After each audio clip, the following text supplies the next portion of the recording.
Hello, my name is Jorrit de Jong. I teach innovation in the public sector here at Harvard Kennedy School. I'm also the academic director for the Innovations program here. And I'm delighted to present Agents of Change, a new book that I wrote together with Sanderijn Cels and Frans Nauta. We were interested not just in the wonderful things that innovations have done for the lives of citizens around the world, but especially in the black box of innovation.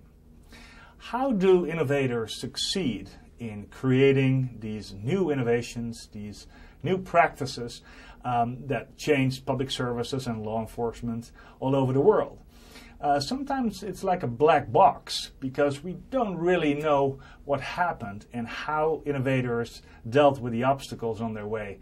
In this book, we dissect these stories of innovation and we look a little bit deeper into the strategies and tactics that innovators have employed. For example, in the Netherlands, Bert Miesen, a social innovator, created Alzheimer cafes. Those are meetings for people who suffer from Alzheimer and for their families.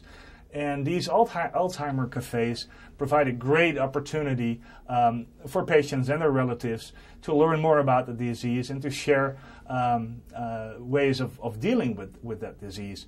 Now, this was created without initial government funding. It was really a smart way of combining resources that were already available in society.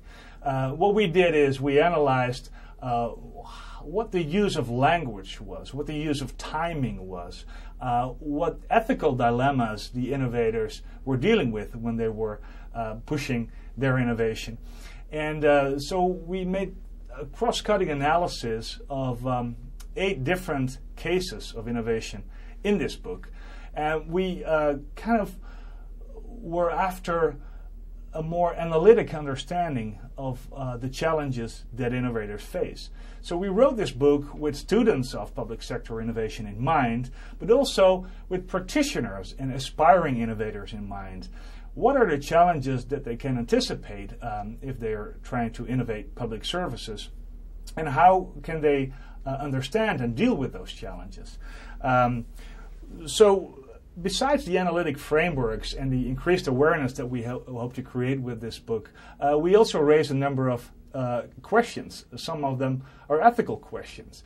To what extent can innovators fly under the radar, and to what extent do they need to be transparent about their real goals?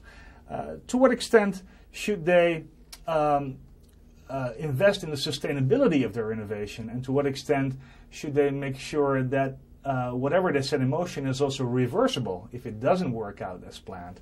And finally, how should they deal with taking risks if they're spending public money and if they're using authority entrusted to them by the government and the public? How should they deal with risks that are always associated with innovation? So these questions and more will be asked and answered in Agents of Change, and I recommend it highly. Thank you.